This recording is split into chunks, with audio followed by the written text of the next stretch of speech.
বিসমিল্লাহির রহমানির রহিম। আজকে আমরা লসাগু নির্ণয় পদ্ধতি এই বিষয়টা নিয়ে একটা আলোচনা করব। আমরা আগের ভিডিওতে লসাগু কাকে বলে একটা উদাহরণ নিয়ে আলোচনা করছিলাম। তো আজকে আমরা লসাগু কিভাবে নির্ণয় করা যায়, কয় পদ্ধতিতে নির্ণয় করা যায়, আমরা সেই বিষয় নিয়ে একটু বিস্তারিত আলোচনা করব। তো লসাগু সাধারণত দুইভাবে নির্ণয় করা যায়। লসাগু দুইভাবে নির্ণয় করা যায়। নাম্বার 1, উৎপাদক বিশ্লেষণ পদ্ধতি। নাম্বার 2, ভাগ প্রক্রিয়া পদ্ধতি। তো দুইটা পদ্ধতি নিয়ে আমরা একটু আলোচনা করব। তো এখানে উদাহরণ 2 একটা গাণিতিক সমস্যা আছে।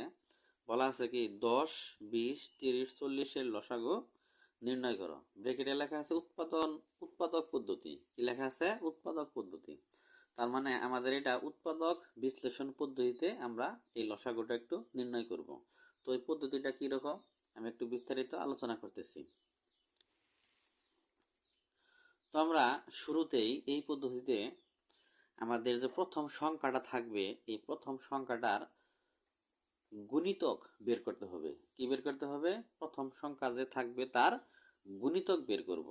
তো প্রথম সংখ্যা এখানে কত আছে? 10 আছে। তাহলে আমরা 10-এর কি বের করব? গুণিতক।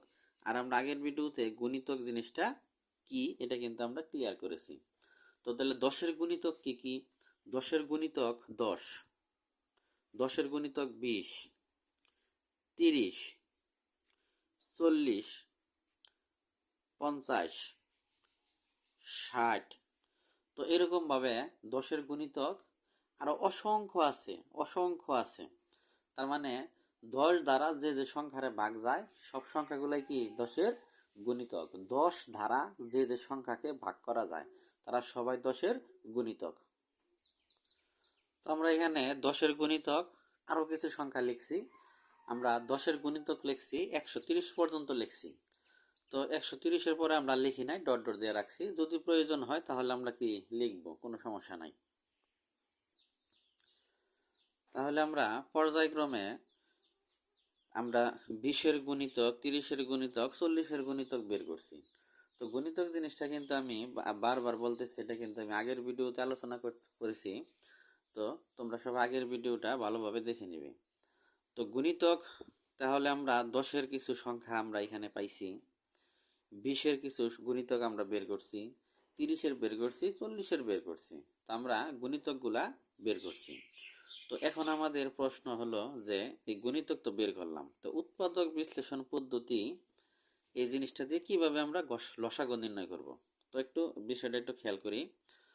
তো আমরা এরপরে যে জিনিসটা করব সেটা হলো যে এই 4টা সংখ্যার মধ্যে যে গুণিতকগুলা বের হয়েছে সেই গুণিতকগুলার মধ্যে কোন কোন গুণিতকগুলা সবার মধ্যে আছে, সবার মধ্যেই কোন কোন গুণিতকগুলা বা কোন কোন সংখ্যাগুলা এই 4টা সবার মধ্যে আছে তা আমরা একটু খেয়াল করি।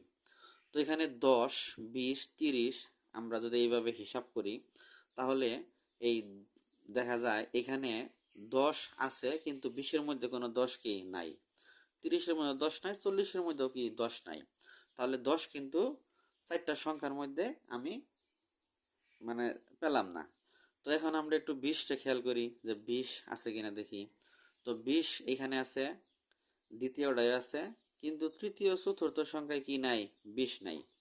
তাহলে এই 20-এর হিসাব আমরা একটু বাদ রাখি। 30, 30 আমরা প্রথম সংখ্যায় আছে, আমাদের কিন্তু দ্বিতীয় সংখ্যা আবার কি নাই? 30 নাই। আবার 3 নাম্বার সংখ্যা কি আছে? 30 আছে। তো এরকম ভাবে হলে হবে না, প্রত্যেক জায়গায় মানে সকল জায়গায় সংখ্যা থাকতে হবে। মানে সকল জায়গায় যে সংখ্যাটা থাকবে আমরা সেই সংখ্যাটা কি করব? একটু চিহ্নিত করব। তো এখানে কিন্তু মানে আমি মোটামুটি খেয়াল করে দেখতেছি যে 120 এই যে একটা সংখ্যা, 120 এই যে একটা সংখ্যা, 120 এই যে একটা সংখ্যা 120 আর এই যে একটা সংখ্যা 120, আমি যে মোটামুটি চিহ্ন করলাম এই 120 কিন্তু 4টা সংখ্যার মধ্যে আছে।